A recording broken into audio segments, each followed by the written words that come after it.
ശ്രദ്ധിച്ചു കേൾക്കുകയും ഇത് പ്രവൃത്തിപഥത്തിൽ കൊണ്ടുവരികയും വേണം. ഒരു മന്ത്രി എന്ന നിലയിൽ ഞാൻ നിങ്ങളോട് പറയുന്നൊരു കാര്യമാണ്, പൊതുജനങ്ങളാണ് നമ്മുടെ യജമാനന്മാർ. ഞാൻ ഈ അടുത്ത സമയത്ത് 1-2 RT ഓഫീസുകളും ജോയിൻ്റ് RT ഓഫീസുകളും സഡനായിട്ട് വിസിറ്റ് ചെയ്തപ്പോൾ എനിക്ക് കാണാൻ കഴിഞ്ഞത് അവിടെ ഇരിക്കുന്നവർ വളരെ മോശമായി പബ്ലിക്കിനോട് പെരുമാറുന്നതാണ്. വളരെ അരഗൻ്റായ ആൻസർ, അതായത് ചോദിച്ചു കഴിഞ്ഞാൽ വളരെ കയർത്ത് സംസാരിക്കുക. ഒരു ചോദ്യം ചോദിച്ചാൽ അതിൻ്റെ ഉത്തരം പറഞ്ഞു കൊടുക്കുന്നതിനപ്പുറം അതിനൊരു കടുത്ത ഭാഷ, അതിനൊരു കയർത്തുള്ളൊരു ഭാഷ ഉപയോഗിക്കാൻ പാടില്ല. കാരണം ഒരിക്കൽ കൂടി ഓർമ്മിപ്പിക്കുന്നു, പൊതുജനങ്ങളാണ് നമ്മളുടെ യജമാനന്മാർ. അവർ നൽകുന്ന നികുതിയിൽ നിന്നാണ് നമ്മൾ ശമ്പളം വാങ്ങുന്നത്. അതുകൊണ്ട് ദയവ് ചെയ്ത് നിങ്ങൾ മര്യാദയ്ക്ക് വളരെ മാന്യതയോടെ പെരുമാറുക. കഴിഞ്ഞ ദിവസം തിരുവനന്തപുരത്ത് ഞാൻ ചെല്ലുമ്പോൾ കണ്ടത് കുടുംബശ്രീ നടത്തുന്ന ഒരു സേവാ കേന്ദ്രമാണ്. അവിടെ ഇരിക്കുന്ന ഒരു സഹോദരി അവിടെ നിന്ന് ചെറുപ്പക്കാരനായ ഒരു കുട്ടിയോട് വളരെ മോശമായി പെരുമാറുന്നത് തൊട്ടുപുറയിൽ നിന്ന് ഞാൻ കണ്ടു. അപ്പം തന്നെ ഞാനത് ചോദ്യം ചെയ്തു. അവരെ പേരിൽ നടപടിക്ക് ഒരുങ്ങി. പക്ഷേ അവർ പിന്നീട് ഒരു ആദ്യമായിട്ടുള്ളൊരു തെറ്റെന്നുള്ളതിന് ഞാനത് വിട്ടു, നടപടി വേണ്ട എന്ന് തീരുമാനിച്ചു. പക്ഷേ ഇനി പറയുന്ന ഈ നടപടി ഉണ്ടാവാതിരിക്കില്ല. ഈ സേവാ കേന്ദ്രവുമായി കുടുംബശ്രീക്കാർ പുറത്തിരിപ്പുണ്ടെങ്കിൽ, അതായത് ഇതിൻ്റെ ഒരു മുഖം എന്ന് പറയുന്നത് ഇതിൻ്റെ ഫ്രണ്ട് ഓഫീസാണ്. നമ്മുടെ ഓഫീസിൻ്റെ ഒരു മുഖം എന്ന് പറയുന്നത് ഫ്രണ്ട് ഓഫീസിലേക്ക് വരുമ്പോൾ റിസപ്ഷനിൽ ഇരിക്കുന്ന ആളുകൾ PROമാർ വളരെ മാന്യമായി പെരുമാറണം. ഞാൻ പാലക്കാട് ജില്ലയിലെ ഒരു RT ഓഫീസിൽ പരിശോധനയ്ക്ക് പോയി. അവിടെ ഞാൻ ചെല്ലുമ്പോൾ ലൈസൻസ് കിട്ടാൻ താമസിച്ച വിഷമത്തിൽ സംസാരിക്കുന്ന ഒരാളും അയാളോട് വളരെ മോശമായി, മന്ത്രി നിൽക്കുമ്പോൾ തന്നെ വളരെ മോശമായി സംസാരിക്കുന്ന ഒരു PROയും കാണാൻ പറ്റി. ഞാൻ നിർദ്ദേശിച്ചിട്ട് അവർ തർക്കം നിർത്തുന്നത്. വരുന്ന ആളുകളെ സംബന്ധിച്ച് പല വിഷമങ്ങളും കാണും, ഉദ്യോഗസ്ഥർ മനസ്സിലാക്കണം. അവരുടെ വേദന പറയുമ്പോൾ അതിനെ കയർത്തും പേടിപ്പിച്ചും, ഇത് യൂണിഫോം ഇടുന്നൊരു ഫോഴ്സ് ആണെന്ന് കരുതി പോലീസല്ല. പോലീസാണെങ്കിൽ പോലും ഇന്ന് ജനമൈത്രി പോലീസാണ് നമ്മുടെ നാട്ടിലുള്ളത്. മാന്യമായി സംസാരിക്കണം, പ്രത്യേകിച്ച് സ്ത്രീകളോട്, കുട്ടികളോട്, അംഗപരിമിതരായ ആളുകൾ. ഞാൻ തീർത്ത് പറയുകയാണ്, ഒരു എക്സ്ക്യൂസും ഉണ്ടാവില്ല. മാന്യമായി പെരുമാറിയേ പറ്റൂ, ഒരു സംശയം അക്കാര്യത്തിൽ വേണ്ട. ഞാൻ കാണുന്ന പല സ്ഥലത്തും മാന്യതയില്ലാതെ പെരുമാറും. ആളുകളെ അകാരണമായി നടത്താൻ പാടില്ല.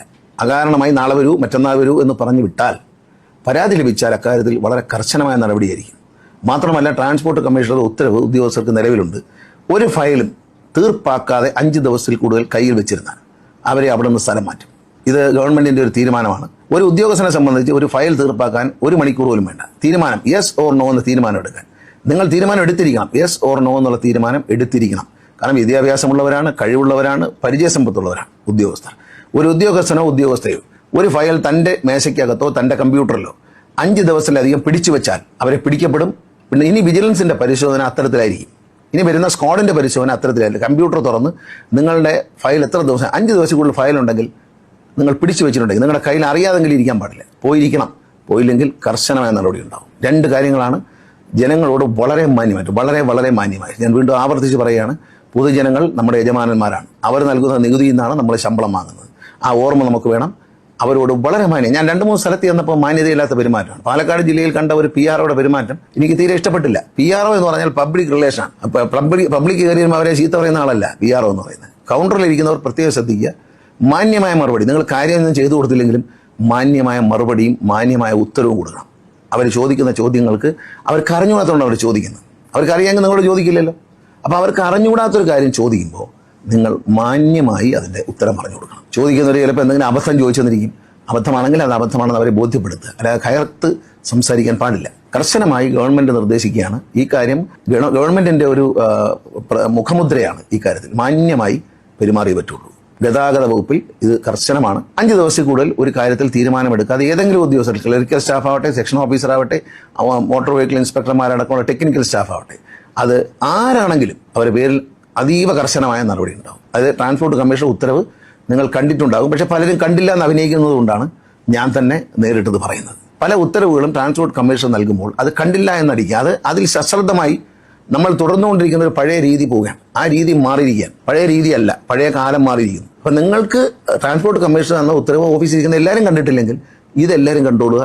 ഇതിൽ വീഴ്ച വരുത്തിയാൽ പിന്നെ അയ്യോ ഇപ്രാവശ്യത്തേക്ക് അബദ്ധം പറ്റിയെന്ന് പറഞ്ഞ് വരാൻ പാടില്ല. അതുകൊണ്ടാണ് നേരിട്ട് തന്നെ ഞാൻ പറയുന്നത്, ഇക്കാര്യത്തിൽ അതീവ കർശനമായ നടപടി ഉണ്ടാകും. ഏതൊരു വ്യക്തിയുടെയും കാര്യങ്ങൾ ഫയല് എന്താവശ്യത്തിന് പുറത്താലും 5 ദിവസം കൂടുതൽ പിടിച്ചു വയ്ക്കാൻ പാടില്ല. നിങ്ങളുടെ ഫയലിനകത്ത് കമ്പ്യൂട്ടറിനകത്തോ മേശപ്പുറത്തോ ഈ ഫയൽ നിങ്ങൾ തീർപ്പാക്കാതെ 5 ദിവസം വരെയാണ്. 6ാമത്തെ ദിവസം ഇരിപ്പുണ്ടെങ്കിൽ സ്ക്വാഡ് പിടിക്കുമ്പോൾ കർശനമായ നടപടിയായിരിക്കും. അത് നേരിട്ട് ഞാൻ അറിഞ്ഞുകൊണ്ടുള്ള നടപടിയായിരിക്കും. പിന്നെ അത് തിരുത്താൻ വളരെ പ്രയാസമായിരിക്കും. ഉദ്യോഗസ്ഥന്മാർ ചെയ്താൽ മന്ത്രിയോട് ചോദിക്കും. മന്ത്രി തന്നെ അറിഞ്ഞുകൊണ്ട് കഴിയുമ്പോൾ പിന്നെ അതിന് മേളിലോട്ടില്ല. ദയവ് ചെയ്ത് മാന്യമായി പെരുമാറുക, ഫയലുകൾ വെച്ച് താമസിപ്പിക്കാതിരിക്കുക. ഇത് മോട്ടോർ വെഹിക്കിൾ ഉദ്യോഗസ്ഥരോടുള്ള ഒരു സ്നേഹത്തോടുള്ള ഒരു അഭ്യർത്ഥനയാണ്. ഇതിൽ തെറ്റായി പ്രവർത്തിച്ചാൽ, ഇതിനെതിരായി പ്രവർത്തിച്ചാൽ സ്നേഹം ഉണ്ടാവില്ല എന്ന് മാത്രമേ പറയുന്നുള്ളൂ. നടപടി മാത്രമേ ഉണ്ടാവുള്ളൂ. അതുകൊണ്ട് ഈ പറഞ്ഞ കാര്യങ്ങൾ ശ്രദ്ധയിൽപ്പെട്ടു എന്ന് വിശ്വസിക്കുന്നു. ഇത് കേൾക്കുന്ന ജനങ്ങളും മനസ്സിലാക്കണം, നിങ്ങൾ ഈ യജമാനന്മാരാണ്, പൊതുജനങ്ങൾ യജമാനന്മാരാണ് സർക്കാർ ഓഫീസിലെ. ഞങ്ങളുടെ സർക്കാർ ഉദ്യോഗസ്ഥരുടെയും മന്ത്രിയുടെ അടക്കം യജമാനന്മാരാണ്. ആ മാന്യത നിങ്ങളും പുലർത്തണം. വളരെ സ്നേഹത്തോടെ മര്യാദയായ ഭാഷയിൽ നിങ്ങൾ ചോദിക്കൂ. അവർ മര്യാദയില്ലാത്ത ഭാഷയിൽ നിങ്ങളോട് സംസാരിച്ചാൽ നിങ്ങൾ എൻ്റെ ഓഫീസിലേക്ക് അറിയിക്കുക. എവിടെയാണ്, എന്താണ്, ഏത് ഓഫീസാണ് എന്നെല്ലാം നോക്കി പറയുക, നടപടി ഉണ്ടാകും. ഇത് അറിയാൻ ഈ വീഡിയോ ശ്രദ്ധയോടെ കേട്ടതിന് നന്ദി.